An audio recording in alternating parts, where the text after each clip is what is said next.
Chapter 1.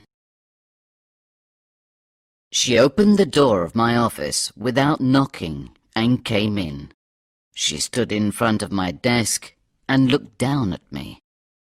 I was sitting in my chair with my feet on the desk and reading the sports pages of a newspaper.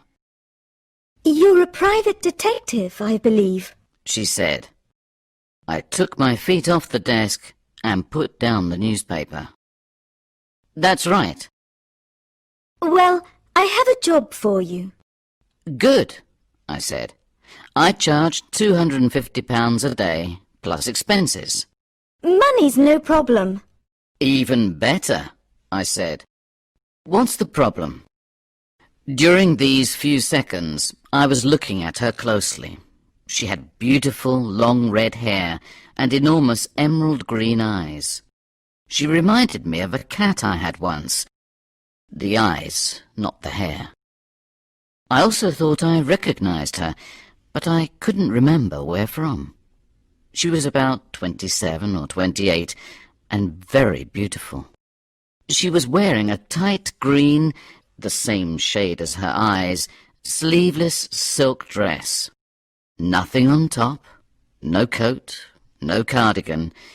We were enjoying a very hot summer in London that year.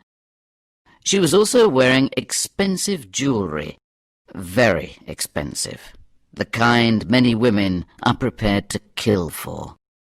A gold watch, a ring with a huge emerald surrounded by diamonds on her left hand, a gold bracelet on her right wrist, and 3 loops of the best Australian pearls around her neck. I know quite a lot about jewellery. I know quite a lot about everything that costs a lot of money. It's a hobby of mine. For the same reason, I was also receiving messages from the perfume she was using that day. It was something like the latest perfume, but not the one along with all the other latest of the perfume manufacturers which flood the department stores around Christmas. This was a special made-to-order mix, the kind produced in small quantities for very rich VIPs. I know quite a lot about perfume as well. Definitely, she was the kind of client that I liked to have, and also the kind of client that I needed at that moment. "Well, the problem, Mr. Boot, is that I have great difficulties in sleeping at the moment." "Shouldn't you see a doctor, not a detective?" I said. "No, you see, there's a reason I can't sleep." "And what is it?" I asked. "It's a ghost." "A ghost?" "Yes, a ghost. A ghost in my house. And 2 or 3 nights a week, about midnight or 1 o'clock, I hear strange noises in the house."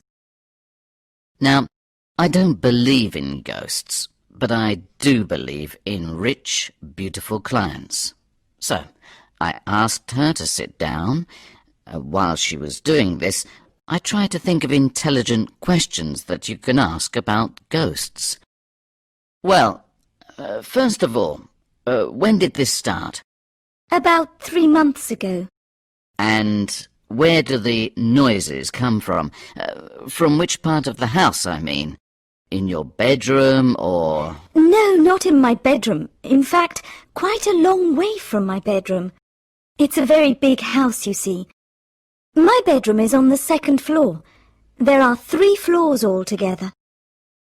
All I can be sure of is that the noises come from below where I sleep, not above." "I see. And have you ever gone down to find out what's going on?" "Yes, 2 or 3 times. But each time the noise stops a moment or 2 later, while I'm going down the stairs. I've looked into every room on the 1st floor and the ground floor, and everything has been completely normal." "Curious," I said. "Tell me a little more about the house." "Well, it's about 350 years old. It's in Surrey, in the country, not far from Sutton. It was built in the second half of the 17th century. Its last owner was my father. He died about a year ago. He left the house to me. He left everything else to me as well. He was very rich, I presume. Yes, very. He was Sir Arthur Willing. Good God! You're Sir Arthur Willing's daughter? Yes, my name is Selena Willing. Sir Arthur Willing's daughter? I couldn't believe it. Her photograph was often in the newspapers. Without doubt, she was the kind of client that I needed at that moment. Chapter 2. Everybody in England knew who Sir Arthur Willing was. He was 63 when he died, 14 months before his beautiful daughter walked into my office, and for the last 20 or 25 years of his life, he was one of the 10 richest people in the United Kingdom. I knew this because an English newspaper publishes a list once a year of the 1,000 richest people in that year. Sometimes Sir Arthur was number 1 in the list, sometimes number 2 or 3, but always in the top 10. Surprisingly, Sir Arthur was born into a very poor family in a poor part of London. He left school when he was 15 to sell fruit and vegetables in a local street market. But Sir Arthur was one of those rare people who have a gift for business, and also the ambition to get to the top. By the time he was 18, he owned most of the stalls in the market. Then he opened his own import-export business when he was 20. From that time on, he became richer and richer. He bought or founded many more companies and extended his business interests into construction, furniture, insurance, and just about everything else. Sir Arthur was knighted for services to British industry when he was 30. He married when he was 32, and in the following years the couple had 3 children. Selena was first, and then 2 brothers. A few years later, Sir Arthur's wife died. Sir Arthur never remarried. Sir Arthur's favourite child was Selena. She was like her father in many ways. She was a good student and a very hard worker, and she loved her father very much. She helped her father with all his business too. She learnt everything that her father was able to teach her about companies, finances, the stock market, and so on. On the other hand, Sir Arthur's relationship with his 2 sons was never very successful. They were not at all like their father. They were very bad students, very lazy, and only interested in having fun. They escaped from the house as often as they could in the evenings. This was not difficult because their father usually worked late and didn't return home until 11 or 12. The boys went to the cinema or to discotheques or to games parlours. Both went to good universities but failed almost all their examinations and left without taking a degree. Finally, when the boys were 19 and 20, their father lost patience with them. He tore up his will, which was made years before. In this will, all his money and possessions and business interests were left to his 3 children equally. Then he made a new will, which left everything to Selena.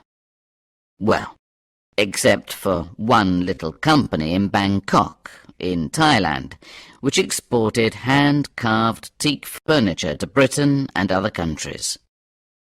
This company did not make a big profit, but enough for his 2 sons, as owner-directors, to earn a living.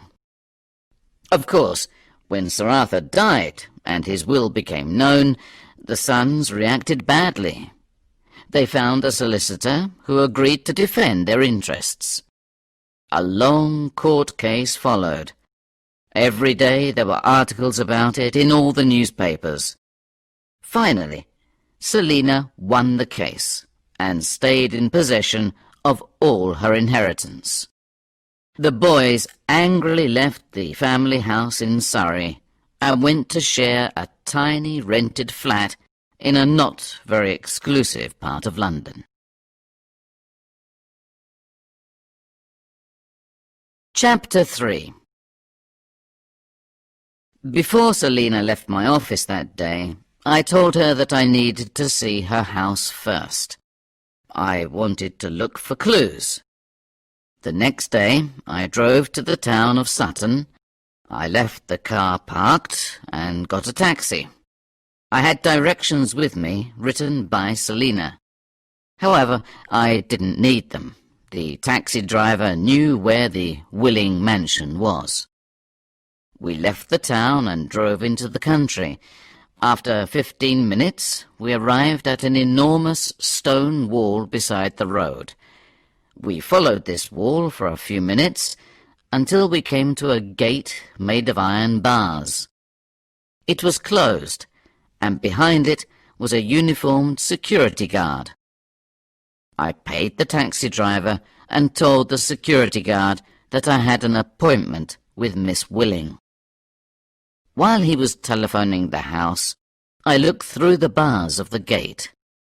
There was a road which led from the gate through some trees. Well, many trees. A wood, in fact. In the distance, I could just see the roof of a large house. "All right," said the security guard. "Walk up the drive until you reach the house. Oh, and be careful of the tigers." Be careful of the tigers. He saw the panic in my eyes. He laughed. "Just my little joke. There are no tigers in the wood. Not at this time, anyway. They're all in their cages behind the house." Not at this time, anyway? In their cages behind the house? I was beginning to feel that I didn't want to visit this house. But the guard opened the gate, and I went in and walked quickly, very quickly, up that driveway. About 75 yards from the house, the trees stopped. Then there was an open space, a forecourt, and then the house. Magnificent. A real English stately home. In the centre was a huge wooden front door, open, and Selena was standing in the doorway. Hello, She said brightly. how are you today, Mr. Boot? I needed 3 or 4 seconds to catch my breath. Fine, thanks, I said, surprised. And you? We went into the house, and she offered me some tea or coffee. I said that I wanted to inspect the house first. She took me on a guided tour, first of the ground floor. A living room, at least twice as big as my flat, with a large ornamental marble fireplace in the centre of one wall. A dining room with a dark, polished wooden table, about 10 yards long, in the centre, with chairs around it. The kitchen and the pantry, a room that Selena used as an office, various other smaller rooms. Afterwards we went upstairs to look at the bedrooms and bathrooms on the first floor. We didn't go higher because Selena was sure that the noises came from below where she slept, on the second floor. We returned to the living room, and Selena rang a bell. A pretty little maid, about 18 years old, appeared, and Selena asked for coffee. It arrived almost immediately, and we sat down to talk. Well, Mr. Boot, Any clues? Any ideas? I confessed that there was nothing strange or suspicious that I could see. Then I asked her if I might sleep in the house for at least one night. Why not, Mr. Boot? The servants will prepare a bedroom for you on the same floor as mine. Will you come tonight? I said yes, and at the same moment I remembered the tigers. Tell me, I said, was the security guard joking when he warned me about the tigers? Well, yes and no, Said Selena. I do have 5 old tigers in cages just behind the trees at the back of the house. But we only let them out for exercise between 2 and 3 in the mornings.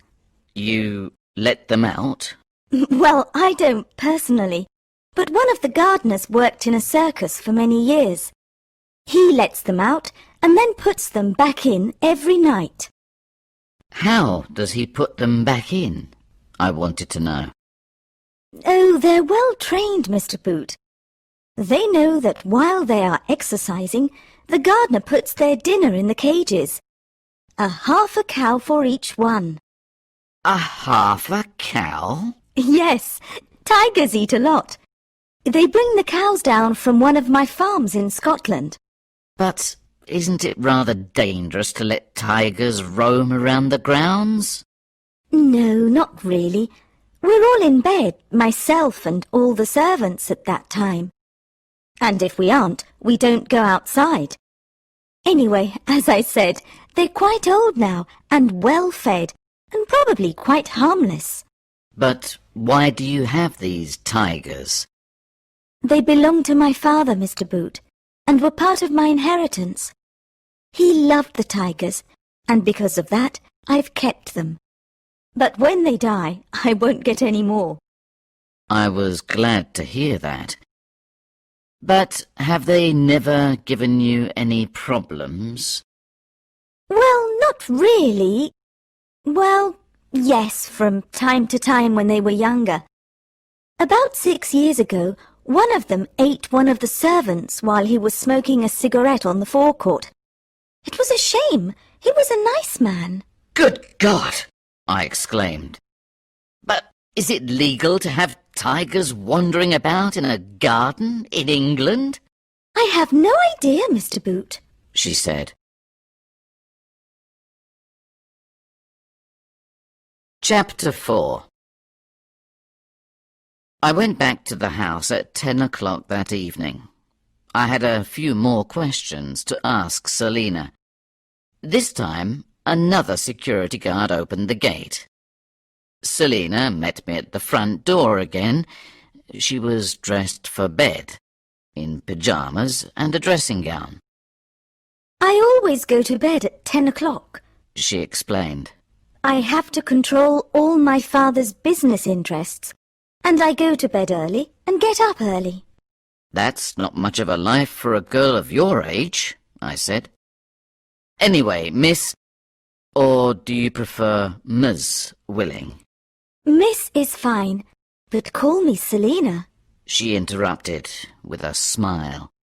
Fine, Selena, I said. Call me Richard, I added, with what I think is my most attractive and seductive smile. First, then, I have 1 or 2 questions I want to ask you. Of course. Please come in. I followed her into the living room, and we sat down. Well, firstly, do you ever see your brothers these days? Do you have a good relationship with them? I asked. No, is the answer to both questions, I'm afraid. We've never had a good relationship, even when we were children. They were always against me. They used to call me Daddy's little girl because I loved my father and I wanted to help him, especially after my mother died. They left here after the problem of the inheritance was over. You know all about that, I suppose. I nodded. That was about a year ago, she continued. And I've only seen them once since, by chance. I was walking past a cafe near Knightsbridge, and I saw them through the window. They were talking to 2 or 3 other men, foreign men, I think, dark-haired and fairly dark skins, from some part of Asia, perhaps. I see, I said. But another question. Do they have keys to the gate and to the house? Selena looked surprised. Do you suspect them of something? She asked. Let's say I'm trying to eliminate possibilities. Well, yes, I suppose they still have keys to the house, but not to the gate. No one has a key to the gate except the security men. There are 5 of them, and they work shifts. 2 work nights, and the others during the day. At least one of them is on duty 24 hours a day. And another question. Does anyone else live in the house? No, not even the servants. There were some old stables which we converted into apartments some years ago, close to the house, on one side. All the servants live there. So, I said, after 11 or 12 at night, there's no one in the house except you. That's right, she answered. All right, just one more question before you go to bed. There isn't a basement or cellar below this house, is there? No, nothing. Somewhere there are some old plans of the house. I've seen them, and there's nothing but the 3 floors. Right, I said. No more questions for today. Oh, except, where do I sleep? One of the servants will show you to your room when you're ready to go to bed. If you want something to eat or drink, you just have to ring this little bell. Thank you, but I don't want anything. I'll go to bed soon too. I've brought a book to read in bed, I added. I took out of my pocket the book I was reading at the moment, a paperback copy of Henry Esmond, a well-known 19th century English novel by William Thackeray. You like good books, Richard, said Selena. So do I, when I have time to read. I've read that one, and everything else by Thackeray, I think. It's very good. I was beginning to like Selena. Young, very good-looking, and with good taste in literature. Just my kind of girl. Chapter 5. Nothing happened that first night. No noises, nothing. I saw Selena at breakfast, and I asked to stay another night. She said that I could stay as long as I wanted to. There were noises the second night. As I was getting up, I realized they were not inside the house, but outside, in the grounds. And they were not human noises, but animal noises. I looked at my watch. It was 2:25. I suppose the tigers were looking for another servant to eat. I went back to bed. The third night, yes, noises. This time inside the house. I thought I heard footsteps, and perhaps a door opened and shut. I got up immediately, put on my dressing gown, and went out of the bedroom. Selena was coming out of her room at the same time.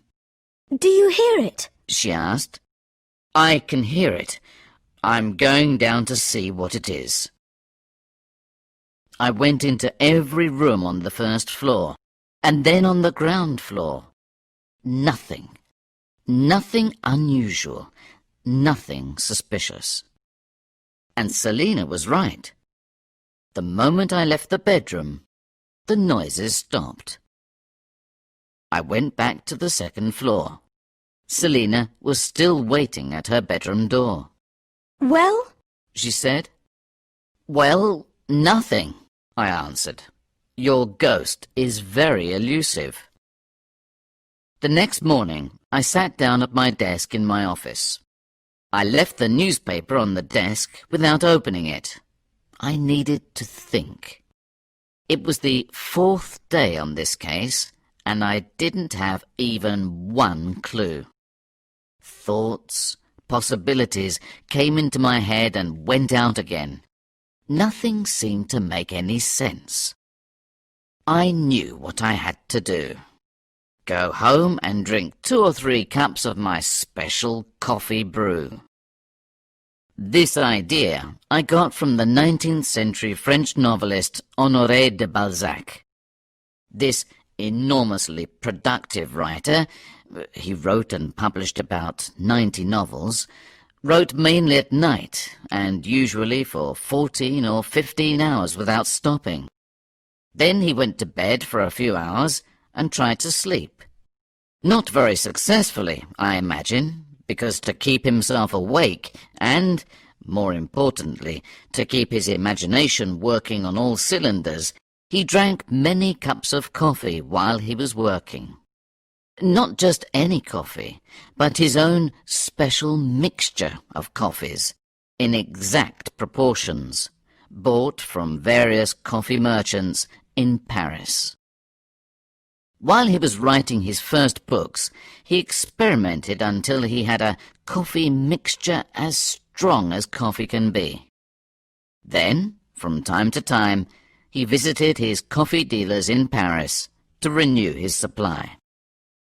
Now, I don't write novels, but I do sometimes have cases which are very difficult to work out and which call for some really imaginative thinking. And as Balzac's recipe for his special mixture has not survived, as far as I know, several years ago I decided to experiment with creating one for myself. I went every few days to a coffee dealer who has a little shop in Soho and who sells only coffee.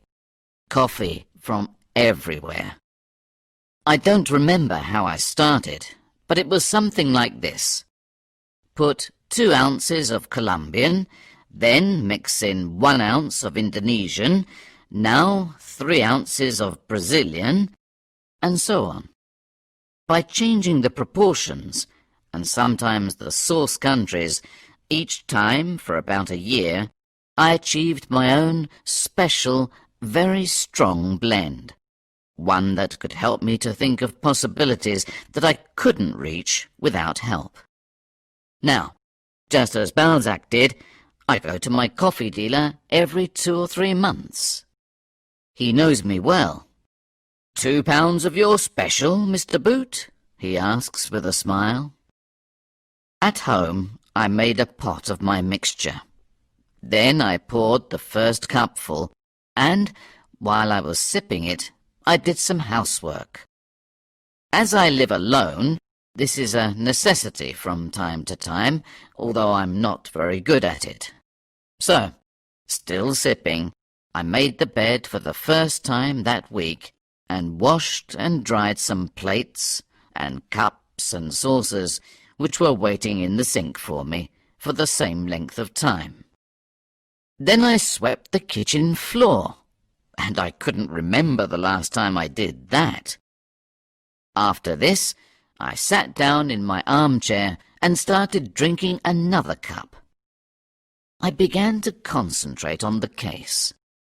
But after the second cup, I still didn't have any good ideas. So I poured another cupful. Halfway through that cup, I decided that my special mixture wasn't working that day. The best thing to do was to take the rest of the day off and relax. I decided to make some lunch and then return to my armchair and finish reading Henry Esmond.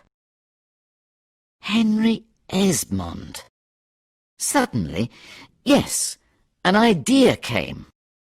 The events in Thackeray's novel take place in the last years of the 17th century and the first years of the 18th. The 17th century was a very violent time in English history. Civil wars, the execution of a king, and bloody battles all around England between royalists and parliamentarians. And I remembered that once I read that during this period secret rooms or cupboards were installed in some big country houses. Rooms or cupboards big enough to hide people during the wars. There is one secret cupboard, big enough for a man, in Henry Esmond. Of course, these secret places don't show on any plans that still exist of the houses. The more I thought of the possibility of a secret room in Selena's 17th century house, the more I liked it. Both Selena and I were sure that the noise came from inside the house. I decided that the next thing to do was to search for a secret room. Chapter 6. I didn't finish the third cup of coffee. I telephoned Selena immediately and asked her if I could go back to her house that day. I told her that I had an idea and that I needed to look at the house again. She said I could go whenever I wanted to. She also said that she had meetings to attend in 2 or 3 of her companies in the city. The security guards and the servants were already instructed to let me in at any time I went there. I thought for a moment before I left home. I decided to take a torch with me. It might be useful. I arrived at Selena's house at about 2 o'clock. I was let in and, firstly, I went through all the rooms on the first floor. I couldn't find any secret cupboards or any possible space for a secret room. I went down to the ground floor and did the same, with the same result. I sat down in an armchair to think. I tried to recall my conversations with Selena. Perhaps there was a clue in them. Suddenly, I remembered that she told me that there was no basement or cellar. She also told me that she once saw the plans of the house and no basement was shown. But secret spaces don't appear in the plans of houses. I decided to look for a way into a possible secret room below the ground floor. I went into all the rooms on the ground floor again. Nothing. I had to start thinking again. Then I remembered that in films, secret hiding places are usually opened and closed by levers. I went through all the rooms on the ground floor again. I was looking for a lever, or somewhere to conceal a lever. Again, nothing. I sat back down in the armchair. I was feeling frustrated. My eyes were still moving around the living room. Hopefully, they went back to the fireplace. Of course. What better place to hide a lever? I put my hand inside and began to grope from the bottom to the top of the left-hand side. Nothing but cold marble. I tried the right-hand side. The same. Then I moved my hand along inside the top part. Halfway along, my hand touched a piece of metal. A lever? I was feeling excited now. I tried to move the piece of metal to the right and to the left, but it didn't move. I tried going up. Nothing. I placed my hand above the metal and began to push down. The piece of metal moved easily, 3 or 4 inches downwards. At the same time, a large panel on the wall next to the fireplace slid behind the panel on its other side to leave a space about the size of a doorway. It was pitch black inside. I took my torch from one of the arms of the armchair and shone it into this new space. I saw 3 or 4 steps. I went down them. Then there was a turn to the right, and 3 or 4 steps more. When I arrived at the bottom of these, I saw that I was in a small room. I shone the torch all around that room. In the centre was a long table. On top of this table there were 3 oil lamps. In one corner of the room there was a pile of large colourful cushions, the kind you see around the living room on chairs and sofas. Beside these there was a smaller pile of the same cushions, but with the top surfaces cut open. I went to look at them. I put my hand inside one of the cuts. Nothing but feathers. Suddenly, I saw in another corner 6 or 7 brown paper bags, with the tops folded. I unfolded one of them. It contained what looked at first sight to be a lot of little pieces of dirty coloured glass. I reached in and took out a handful. When I looked again, I knew immediately what I was looking at. Not pieces of glass, but precious stones. Dirty, uncut, unpolished, and straight from the mines. Rubies and sapphires mainly, but some pearls as well. It was now obvious what was happening. Gems were being smuggled into the country inside the cushions. These then, somehow, made their way to this little basement. Then the cushions were cut open and the stones were extracted, ready to be sold, I supposed, to dealers who didn't ask questions about where the stones came from. They would then be cut and polished and used in the making of rings, necklaces, earrings, bracelets, and so on. I went upstairs, back to the living room. As I was leaving through the doorway, I saw another small lever at the top of the stairs. I took a risk and turned it upwards. The panel shut behind me. I didn't like the feeling of being locked inside that secret basement with only my torch for company. I quickly pushed the lever downwards. The panel sprang open again. Thank God, I thought. I went to the fireplace and pushed the lever upwards. The panel closed. How clever, I thought. A secret room with a lever outside to open and close it, and one inside as well. Chapter 7. I knew what I had to do first. Back in my office, I telephoned Chief Inspector Snout at Scotland Yard.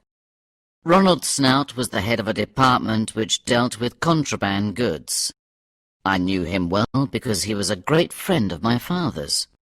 Also, Snout and I once collaborated on another case of mine which involved the smuggling of human organs for transplants.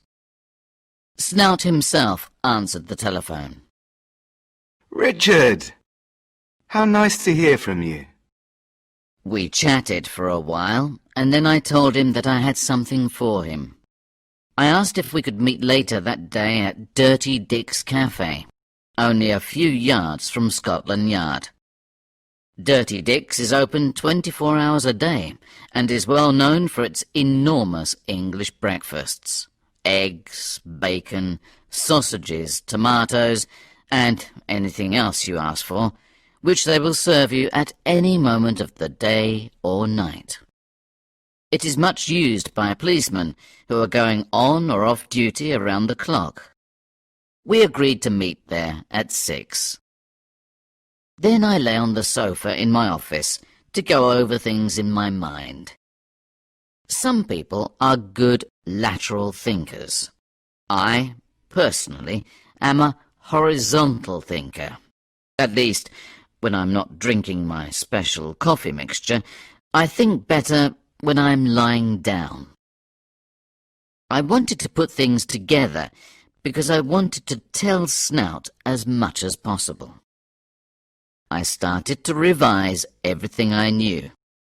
From the newspaper reports about the inheritance case a year before, to my conversations with Selena and my visits to her house. The boys' inheritance, a furniture company in Bangkok, and a lot of the precious stones which are smuggled into Europe come from Asia and Africa. The boys were talking to foreign men in a pub. Possibly Asians, Selena said. The boys probably still had keys to the house. The fact that they didn't have keys to the front gate worried me a little.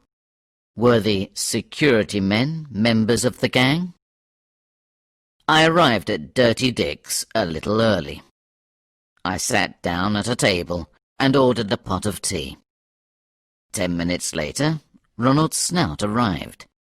He looked just the same as he always did, in his late 50s, but tall and slim, with an athletic build, a luxuriant but well-trimmed moustache, and very well dressed. He looked more like a company director than a policeman. We greeted each other, and he ordered tea and 2 scones. Once he was seated, and after chatting for a couple of minutes, I told him the whole story. I started from the moment that Selena came into my office. He listened without comment. A good policeman must be a good listener. Ronald was very interested, of course, in what I had to say. He knew all about the Willing family, but he had no idea what the boys were doing. We talked about the best way to deal with this case. One possibility was to arrest the brothers immediately and interrogate them. But we agreed that this wasn't the best way to do it. They might not say who their accomplices were, and, anyway, these might leave the country the moment they found out that the boys were in the hands of the police. Finally, we decided to try to catch them, the boys and their accomplices, in flagrante delicto. That is, when they were in the basement, cutting open the cushions. We decided that I should stay at Selena's house again that night, and for more nights if necessary. Ronald asked me if I thought the gang were armed. I said I had no idea. In case they were, Ronald decided to have a group of armed policemen near the house during the night, prepared to force the security men to open the gate. If I heard noises, I had to telephone Ronald immediately on my mobile telephone. His men intended to move quickly up to the house. By that time, I had to be downstairs with the front door open and my hand on the lever in the fireplace. We said goodbye outside the cafe, and I went back to my office. I telephoned Selena to tell her I wanted to stay at least another night in her house. Then I told her that something might happen that night, and that I wanted to stay in her bedroom until I went to call her. She agreed. As a precaution, I asked her to instruct the gardener not to let the tigers out that night, but to give them each their half a cow and leave them in their cages. She agreed to that as well. She wanted to know what was going on, of course, but I told her I would tell her later. Chapter 8. I arrived at Selena's house at about 11. The security guard let me in without any questions. From 1 or 2 jokey comments he made, I understood that he thought that I was Selena's boyfriend. The pretty little maid let me into the house. Selena was already in bed. I was hungry, and I asked the maid to bring me a sandwich and a Coke. I sat in the living room and looked at the fireplace. I was looking forward to a little action. At about 11:30, I went upstairs to bed. Before I went to sleep, I telephoned Snout to make sure that everything was ready. He told me not to worry. He and his men were ready and waiting, hidden in a side road only 200 yards from the house. I fell asleep immediately without taking my clothes off, just my shoes. At 1 o'clock, I was woken up by the same noises as the night before. I put my shoes back on and telephoned Snout. Then I left the bedroom, and the noises stopped. I went downstairs and opened the front door. I waited in the living room. After a few minutes, I heard cars on the drive. A few seconds later, Snout and 6 policemen, armed with pistols and torches, came into the living room. Snout looked at me and nodded. I pushed the lever in the fireplace downwards. The 6 policemen rushed into the open doorway and down the stairs. Snout and I followed. Before I reached the bottom stair, I heard 2 shots. When I arrived in the room, it was brightly lit by the oil lamps. I saw that one of the policemen was wounded in the arm. One of the 5 other men in the room, one of the Asians, was lying on the floor with a bullet in his leg and a pistol beside him. The 2 brothers were there, unarmed, astonished, and very frightened. The 2 other men, both obviously Asians also, had pistols in their hands, but with 5 armed policemen with their weapons pointed at them, they didn't seem very sure what to do with them. "Drop the guns!" ordered Snout. The pistols fell to the floor. All that was left to do was to handcuff the members of the gang and take them to the cars which were waiting on the forecourt, and then to take possession of the gems. The uncut cushions were also carried to the cars and loaded into the boots. 2 ambulances were called for the wounded men. Snout and I spoke for a minute or 2 before they all left. He told me that they would interrogate the men some time later. He promised to telephone me after that. I went upstairs and knocked on Selena's door. She was awake, of course, and I told her everything. "No ghost," I said. "Just some villains making a dishonest living." She seemed relieved, but a bit disappointed. I think she quite liked having a ghost in the house. I told her I would ring her later, after I talked to Snout. Chapter 9. Snout telephoned me about 2 o'clock that afternoon. He told me that during their interrogation, the brothers confessed everything. Snout said that they were like 2 frightened little boys. They were first offenders, so they had no experience of being questioned by police authorities. The Asians were more difficult, obviously hardened criminals, but they were caught red-handed, and the police had all the evidence they needed to prosecute them. Snout also told me that the 2 night security men were also in custody. They were paid by the rest of the gang to open the gate and help to carry the cushions up the driveway to the house. The other 3 security men were clean. They knew nothing about it. Then, because there were some things I didn't have clear, I asked Snout some questions. For example, how did the boys know about the secret room? "They found it when they were only kids, while they were playing in the living room. They decided to keep it a secret, their private place that no one else knew about. One night, a few months ago, while Miss Willing was in the United States on business, they carried the table down there. They needed a surface to cut open the cushions. And how did this operation start, I wanted to know. Well, Said Snout. 2 or 3 months after they received their inheritance, the brothers went to Bangkok. They wanted to see the factory. They were there about 2 weeks. Somehow they got involved with a group of local people. You have met 3 of them. One is Burmese, by the way, and the other 2 Thais. These people are, in fact, experienced jewel smugglers, but the brothers didn't know that at the time.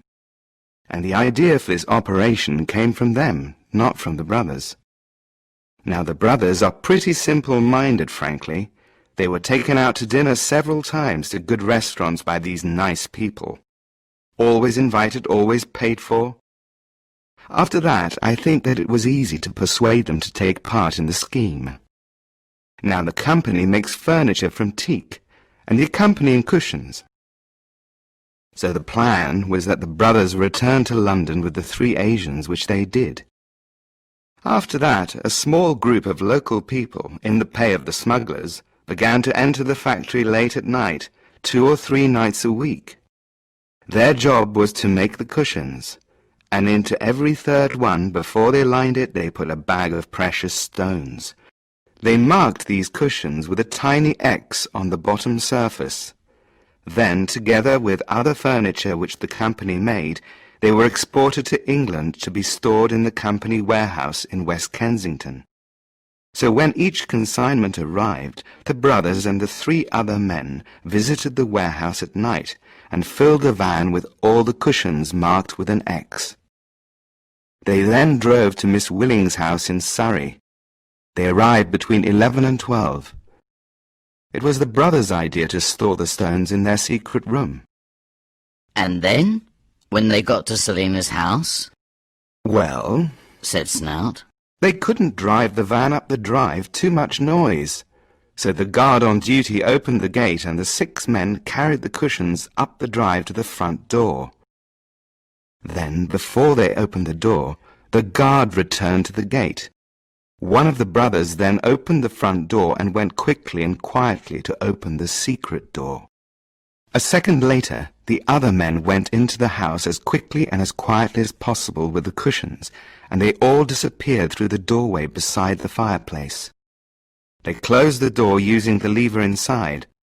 The whole operation, from opening the front door to closing the door of the secret room, took only a few seconds. You and Miss Willing probably heard noises when the men were going in with the cushions. But by the time you got up and started to go down the stairs, everything was all over. The boys said that it is impossible to hear any noise from inside the secret room in any other part of the house. And they stayed there until about 1 in the morning, while they were taking the stones out of the cushions.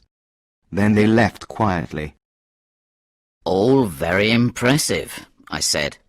But why didn't Selena and I hear the men when they were going up the drive? Well, firstly, because they were trying to be as quiet as possible, and secondly, because Miss Willing's bedroom is at the back of the house. It overlooks the back of the garden. Where did you sleep, Richard? The same, yes. My bedroom overlooked the back too. I didn't think of that. But just one more question, Ronald. Where did the stones come from? Well, from Burma, actually. There are several gemstone mines in Burma, and they don't seem to be very well controlled. They mine various precious stones, but rubies and sapphires are the most valuable. Now, Burma and Thailand are separated by a natural border, the Moe River. Along this river on the Burmese side are little border towns, and a great number of the stones which are mined are stolen and smuggled to these towns. The 2 best-known border towns are Mai Sot and Mai Sai. Then the stones are rowed across the river. Sometimes people swim across the river carrying bags of stones into Thailand and the eager hands of the international smugglers. The smugglers pay the Burmese relatively little compared to what they earn by selling the stones in Europe. Oh, and yes, the Burmese also have a pearl farming industry at Mergui in the archipelago of the Gulf of Martaban, to the south of the Burmese mainland. Many of the pearls from there also end up in the border towns. Chapter 10. I telephoned Selena next. I said I wanted to see her. She told me to go to the house when I wanted to that day, as she was working at home. I arrived a couple of hours later, about 4 o'clock. We sat in the living room and had tea. I told her all I knew after talking to Snout. She seemed a little sad. "What's wrong?" I asked. Well, She began. I'm a bit sorry for my brothers. I know we don't get on well, but I told her that there was nothing I could do about that. But I cheered her up a little by saying that her brothers might learn a lesson by having to spend a little time in prison. And, anyway, their sentences were sure to be much smaller than those of the 3 Asian ringleaders. Her brothers didn't have police records, and I told her that it was clear to the police that they were used and manipulated by the other gang members. I suppose I should pay you, Richard. She then said. "That's a good idea," I replied. She went to a chest of drawers, opened a drawer, and took out a checkbook. Is a cheque all right? She asked. "Fine," I said. But I didn't go to Selena's house just to tell her what Snout told me, nor to be paid. I had something else on my mind. "Selena, I was wondering, well, the fact is, when I finish a case, I like to go out and celebrate. There's a little French restaurant in Soho. Very good food, excellent fish, and, well, I was wondering if you would like to have dinner there with me tonight." Finally, I said it. Her eyes brightened, and she gave me a beautiful smile. I'd love to, Richard. So we made the arrangements, and I left the house. I wanted to dance down the driveway. The case was solved. I had some money in my pocket, and I had a beautiful girl to take out to dinner that night. Life was treating me well. The last line of one of everyone's favourite old films came to my mind. As I tried to sound like Humphrey Bogart in Casablanca, I repeated it to myself. "Yes," I said, "this could be the start of a beautiful friendship."